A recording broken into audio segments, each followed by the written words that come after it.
This game puts the mad in Madagascar. Kill me. In 2005, DreamWorks unveiled Madagascar, a witty adventure focusing on a group of zoo animals who journey to the wild. While audiences generally lapped it up, I have to say, for me personally, the plot is pretty mediocre, and the movie never really had any lasting impact on me, and in my eyes, certainly did not justify the franchise it spawned. A sequel was of course highly anticipated, but another sequel, a spin-off movie, and a TV series? Okay, now you're milking the proverbial giraffe. Yes, they can be milked. Look it up. As always, however, we're not here to talk about that movie, but its inevitable accompanying tie-in game. Is the game also a wild ride? Well, that's certainly one way of putting it. The first level sees us take control of Marty as we explore the zoo. Here, Marty is not voiced by Chris Rock as in the movie, but Phil Lamar. My manwich! Throughout the game, you find power cards. Collecting 3 of a set grants you a new ability. The first of these grants us Marty's kick ability, but we don't get much of a chance to use it before switching to Alex, whose power cards grant him the ability to double jump. The most original of abilities. Some pigeons arrive to quite literally rain on your parade. Roaring at them will scare them off as you ascend your pedestal. Once you've made it, we switch back to Marty, make up your bloody mind, who then referees a race between Gloria the hippo and some condescending ostriches. You know, just like that scene that wasn't in the movie. As Gloria, if you collect peppers, you can charge and break through objects in your path. You'll notice the main collectible is coins. These can be used to purchase certain bonuses in a souvenir shop, such as accessories for your characters, including a straw hat and sunglasses for Marty, a bikini for Gloria, and a big clock face for Melman. I'm aware they're paying homage to the movie here, but do I really want my giraffe to have a big clock on his head? Well, yes. Of course I do. What a question! This level is interesting on the whole, as it sees you flip from character to character and allows you to briefly grow accustomed to their individual controls, and they're all pretty different. There's also a sequence involving the penguins fishing for no reason. But we're not just fishing for fish, oh no! Skipper instructs us to retrieve some toy lions, some ridiculously oversized glasses from a child with frankly horrendous fashion sense, just saying, and a few other completely random items I'm not sure what the hell they intend to do with. But the highlight of this part of the level for me is the reaction you get from the children when you burst their balloons. Classic. Destroying the happiness of children is one of my favorite hobbies. Finally, we play as Melman as he attempts to keep his enclosure clean using his frankly bizarre spin attack technique. Who knew giraffes were so agile, eh? This level does a good job of introducing most of the playable characters in its relatively short length, and if that's not enough to hold your attention, you can pop some balloons to make Marty talk funny. Let the hilarity ensue right on schedule. Some people just don't appreciate the sophisticated humor of this game. Marty then follows Skipper in an attempt to escape the zoo once and for all. The first task is to retrieve another 3 power cards, smuggled in by 3 stealthy operatives, who take the form of, a camel, a rhino, and an elephant. Skipper, you couldn't maybe have given this most secret of tasks to someone a little more light on their feet? I mean, an elephant? Seriously? Darnell the elephant has swallowed the first card and only needs to spit it out for your collection. Yes, I said spit. You sure he's gonna spit it out of his mouth, right? Marty, we better hope so. You really do have to be of a certain intelligence to appreciate this level of humor. It's hilarious. Good work. Now get the remaining power cards from the other 2 operatives. We then retrieve the next card from the inventively named Nick the Camel, who again just gives it to you. I'm really failing to see the point in this. There are no guards around here, so why we couldn't have just picked them up as before is beyond me. The final card is found with Reggie the Rhino. Well, at least that's alliterative, I guess. It's certainly an improvement over Nick the Camel. Once we've obtained our 3 power cards, we can sneak. This action allows you to crawl through small openings to retrieve keys and other collectibles, and it also keeps you hidden from the thankfully short-sighted guards. Avoiding their torchlight apparently means they cannot see you, even though I'm pretty sure I'd noticed a zebra kicking a bin towards me from 3 feet away. I'm not certain those shades are doing you any favors, sunshine. Seriously, these guys are as blind as the Treasure Planet pirates. Some of them also need to be lured away from their posts by activating conveniently placed sound poles. Oh no, not again! When are they gonna get rid of these stupid sound poles? And yes, of course, they're stupid enough not to return to their posts. Why are guards in games never good at guarding things? You'd think it would be an essential requirement. Make it through all the enclosures and we come face to face with the zoo hunter. I'll be back. Your first task is to take out the guards again, which isn't too taxing considering they all just stand there holding torches. Seriously, do they not have any sense of urgency? There's a fucking zebra right there in front of them. And the zoo hunter isn't too tough either, considering he's taken down in a similar fashion.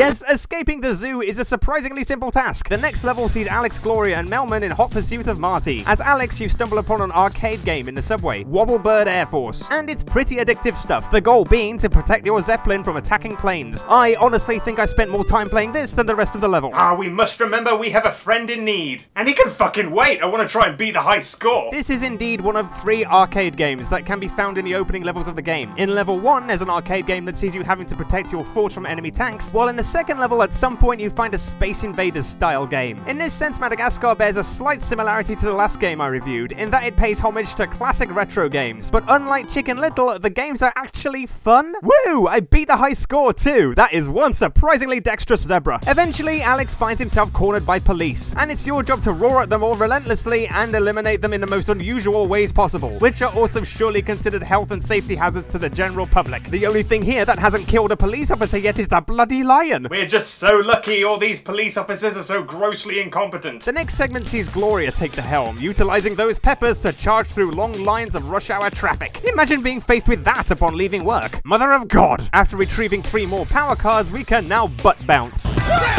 She's like the Nicki Minaj of the animal kingdom. Melman's segment is frankly the most bizarre of the bunch. Not only is he a floor buffer, but the giraffe is also apparently nature's helicopter. Who knew? The objective here is to keep off the road as it's dangerous, and you can do so by spinning and hovering over updrafts. Because why the fuck not? One thing is for certain, this is the best game with a flying giraffe I have ever played. So anyway, once we make it to Grand Central, the police catch up with us and we're tranquilized. The friends then all find themselves bundled into crates and shipped off to a wildlife preserve in Africa. But the penguins are up to something. Hijacking this boat to Antarctica is looking like the plan. It's now your job to stealthily skulk around the ship as skipper, taking out the sailors one by one as you progress. Once you've reached the rendezvous points, you need to call the others by using the most obnoxiously loud trumpet that just happened to be lying around.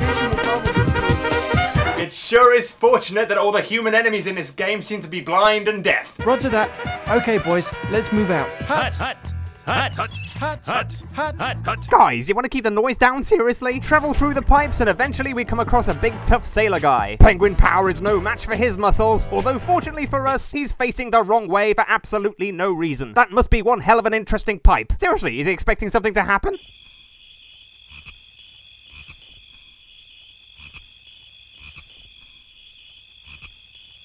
4:07 PM, still a pipe. The only way we can vanquish all the sailors is with the crane. Dropping the sailors overboard is actually kind of amusing, if only because of how they react to the crane. They just cannot resist emerging out of hiding to shake their fists at you like angry old people. Hey kids, get off the lawn! With AI as bad as this, they deserve to be thrown overboard. We then gain access to the inside of the ship, where in order to distract the sailors, we need to push this button. I wonder what it does. Sorry, I just need to pause this review for a second. Just need to pop to the loo. Back in a minute. Yeah, you know what? I think I can hold it. Oh, it's happening again. Again? Well, maybe this wouldn't happen so frequently if you didn't have a big green button that makes shit spray out the urinals. Just a thought? Think I'll use the cubicles next time. Something's wrong with our plumbing. No shit! And I use that expression loosely. Yeah. Despite the fact that this distractive technique actually works, the sailors don't actually do anything to fix the problem. They just kind of stand there while excrement is presumably still flying out of the drains. Still, maybe it's a more interesting pastime than staring at a pipe. Who am I to judge? A little further along, and we get to take out the sailors using a dart gun. Once we make it to the helm, however, the zoo hunter returns. Hey, he told us he'd be back, he wasn't lying. Defeat the sailors and the zoo hunter with the dart gun, and Alex, Gloria, Melman, and Marty spill overboard together, rather conveniently for the plot. We then rejoin Alex, who's been washed up on a titular Madagascar, only he thinks he's in a San Diego zoo, kinda like in the movie. San Diego. See? Although it really makes me wonder why they bothered when a good 80% of this game is nothing like the movie at all. Case in point, in order to progress any further, we need to find 6 precious pearls for this precious parrot. These old games sure know how to waste your precious time. The parrot reveals he may have seen your friends over by the waterfall. Once there, you bump into this queen bee, who requests that you take 3 of her swarms to the flowers. If you're not quick enough, however, they'll sting you. Ungrateful bastard. Once you return, the bee drops a massive hint. Ah, thank you so much, sweetie pie. One of my drones seems to recall seeing your friends walking down that path over there. This information is actually pretty useless as the level's linear progression takes us nowhere else. This path was literally the only option. Thanks for that useful information, honeybee. Along this path, even the plants try to kill you. I am pretty certain live man-eating plants aren't nearly as commonplace as these old games would have you think, you know. Is this Madagascar or some magical Fern Gully Day of the Triffids hybrid? Eventually we come across this plant, which temporarily makes Alex's roar super loud. Just in time to fend off some, 8-legged cliches. What did you expect, really? Yes, one of the most common enemies in Madagascar is giant spiders, apparently. A little further along, and this bat promises to help you reach where Marty went, only he needs some assistance. While he's gone, it's your job to protect his mushrooms from cockroaches. The game is full of little mini-game style interludes like this, and they're a little bit... yeah. The bats then carry you to the swamp, which is home to more giant spiders, and literally nothing else. I mean, why bother, right? Once your friends are located, we crash a lemur rave, where we meet King Julien, Maurice, and Little Mort. You're not going to eat me? Who, believe it or not, is voiced by, Nice try! Wow, how can somebody who voiced someone so terrifying also be the voice of someone so happy! so terrifying? The warm welcome is short-lived as the lemurs all flee the scene. There's Fusa Lusa about this Husa! Using Marty, you have to make your way through the caves with Julien, whose voiceover is sort of unintentionally hilarious. It's not Sacha Baron Cohen, that much is obvious. Follow us, Marty. A new party awaits. This is not as hot a party as I had anticipated. The next part sees you having to save the lemurs from the wind, crawling behind low barriers to protect yourself. One wonders how all the lemurs survived in the wild before our savior the zebra arrived. Bless you, zebra. It's then up to Alex to fend off the Fusa with your roar. Yes, your roar. Heck, even Simba could pounce and roll. Still, at least we should be thankful that you're not attacking with a yo-yo, I guess. Have a taste of yo-yo! The final part of this level sees you guide the lemurs through the jungle, protecting them from the Fusa simultaneously. Yep, just when you thought this game couldn't get any better, they throw an escort mission our way. Oh, joy! So all the lemurs are safe and everything's hunky-dory, right? Wrong! Well, not exactly, as it turns out that the Fusa ambush means food supplies are dwindling. You can help greatly with some basic foraging. Yes, he calls it basic foraging, but retrieving these delicacies just happens to involve some majorly extraneous activities that don't have much at all to do with the overall plot. Why stop now? Using her new hip check move, Gloria can do battle with some intrusive moles who are uprooting some big carrots. We could negotiate or just ask nicely. But no, smash him with your ass. Alex needs to harvest some giant onions before the spiders take them.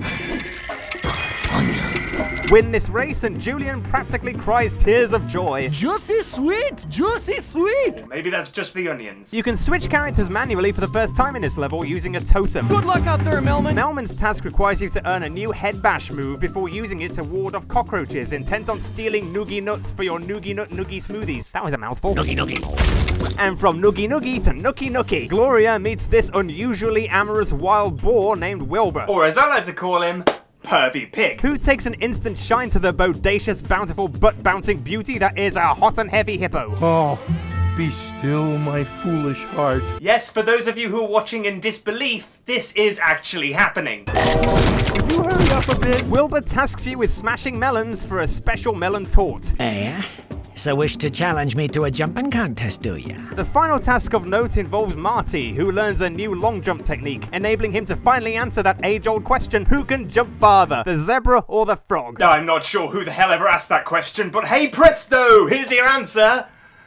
It's the zebra! The following level sees a pretty dramatic shift in tone as Alex is starving for a steak, and it's up to Melman to take control. Our bodies aren't designed to survive in this environment.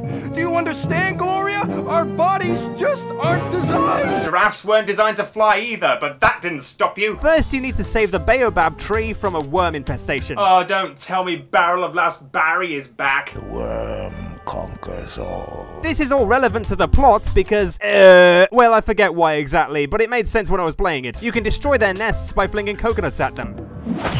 But eliminating them all is no easy task, as you then have to bomb their remaining nests with putrid durian fruits.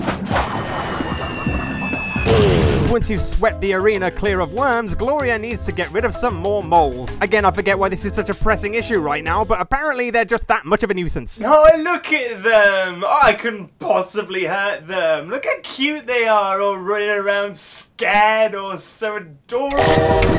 Oh, God, no! Please stop, dear God, they're all dead. dead! After the Great Mole Massacre, we then switch back to Melman for what appears to be the only sequence relevant to the plot in the entire level, as we carry Mort across the canyon protecting him from crazed Alex, who's after a little snack. That is, a very little snack. You know, considering he's the choice of a hippo, a giraffe, and an entire field of deceased moles, and he's eyeing up Mort? That's like choosing a raisin over a birthday cake. Marty, Melman, and Gloria then regroup on the beach to rebuild Alex's rescue beacon so they can finally get off the island. The pieces are scattered around. As with the Jungle Banquet level, they're either dotted about the level or you need to complete random tasks to retrieve them. This level also sees the return of that pervy pig nobody likes. Oh, joy. And he still wants a kiss from Gloria. Get a grip. I don't mean on that. Hey, baby, I've got a little problemo with these crabs. A little bit too much information there, mate. You certainly didn't get them from me. This task sees you having to butt bounce the pervy pig's crabs. I really wish there was a better way of explaining that, but that is literally what you have to do. Finish the job and the pig starts wiggling excitedly, which disturbs me for reasons I don't quite understand. You better take a cold shower. I'm feeding you to the lion. Meanwhile, Marty runs into some kind of combat expert crocodile. You want to battle? You must be crazy. My technique is the best. And if you thought Nick the Camel was uninspired, according to this random untrustworthy wiki, this guy's name is Morris. Really? But Morris? I mean, I don't know who wrote this, so this is more than likely fabricated, but regardless, wouldn't you come up with a more inspired name? That's not to mention we already have a Maurice. Why not Al the Albino? Or Ali? Or my personal favourite, Mr. Me Alligator. Wax on, wax off. First he sets two of his crocodile cohorts on you. They emerge from the nearby caves and require just a couple of kicks to be rid of them. Once you are, Mr. Me Alligator springs into action himself. Marty's other task sees him having to protect Wilbur's durian tree from some reckless tortoises. Aren't they always a bugger? While Melman is tasked with throwing lemurs to out-of-reach places to retrieve a missing piece. Yes! Once the beacon is complete, Pervy Pig wants his kiss. Persistent bastard, isn't he? Melman, you do it. Gloria tells him to close his eyes before convincing Melman to take one for the team. Wait, what? Censored? They did just kiss, right? I didn't sign up for any giraffe pig porn. Feeling guilty about having left Alex behind, Marty then sets off to rescue him, with Mort as his guide. After racing to Mort through the obstacle-laden jungle, we then seemingly come to a dead end. And who's there to greet us? I couldn't help it over here. Why are you still here? Bore off! This task briefly sees you take control of Mort to collect some falling fruit for Wilbur. The objective being to gather as much as possible before your time is up, avoiding the giant spider that descends every so often. This is actually kind of annoying at times, as you've no idea where the spider will appear, and often you get caught off guard really easily. Retrieving a fruit and Pervy Pig lazily budges a rock, revealing a path down some rapids leading to a cave. Make your way through to the other side, and Boink. Mr. Me Alligator is back. Beat him down some more rapids, and you win Mort back. Marty, you rescued me! Yay, we won! Oh wait, I was looking for Alex. Oh well, we had a good run, didn't we? Marty then jumps into this giant whirlpool for some reason. Maybe he just couldn't take this terrible plot anymore. And Alex is faced with Fusa. The penguins arrive in the nick of time to present him with 3 final power cards, which unlock the long-awaited claw attack. It's kind of disappointing that you earn this ability so late in the game, but it wasn't necessary until now, I suppose. Not only are the Fusa attacking, but also their leader, the King Fusa. The very same King Fusa we did not see in the movie. Avoid his durian breath and you can simply claw the guy to death. Marty then miraculously pops out of the sky. How about that? And it turns out the penguins returned in the boat. Everyone can leave now. So I guess that wraps everything up in a nice neat little package, right? Indeed, what's also worth noting is the range of minigames, access to which can be purchased from the shop. Perhaps the most noteworthy of these is the Tiki Minigolf. The holes are surprisingly well designed, and for the most part, it's great fun. Another game is Shuffleboard, the objective being to apply the appropriate force on your puck to make it the farthest across the board without falling off. I also appreciate the range of unlockable characters available, including Crocky, the wildly imaginatively named crocodile student of Mr. Me Alligator. Because he had such a major role in this game, how could they not include him? You can also play as that warthog nobody likes. Brilliant. Can't friggin' wait for that. And that most memorable of characters, Big Louie. You know, Big Louie? Okay, I know what you're thinking. Who the flying puck is Big Louie? Well, it turns out he's the toilet attendant from the Penguin Mutiny level. Because that's a great idea for an unlockable character? The final minigame is the Lemur Rave, but it would probably be more satisfactory if I still owned my 90s dance mat. Just pushing these buttons isn't really cutting it for me.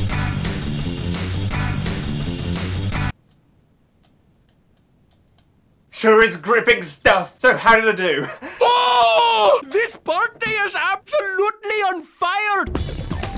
Just as sweet! Okay, so does this game follow the plot of the movie well? Well, no. And is it particularly innovative? Again, no. But you know what? It's bloody good fun. It's varied enough, and when it comes to minigames, this game's got the lion's share. Every level is memorable, and while it's far from perfect, it's one of the most entertaining movie tie-ins of the PS2 era, in my opinion. In terms of the controls, it's admittedly pretty mediocre, I guess, but it's got this strange, slightly crummy appeal to it. Well, this should be quite a soiree. And it's not overly easy either. Some of the coins are hard to find, and occasionally the tasks require some smart, out-of-the-box thinking. Indeed, despite its flaws, this game is... Crack-a-lack-it! Go for it, Peg! My milkshake brings all the boys to the yard, and they're like, it's better than yours, damn right. It's better than yours, I could teach you, but I have to charge. Wax on, wax off.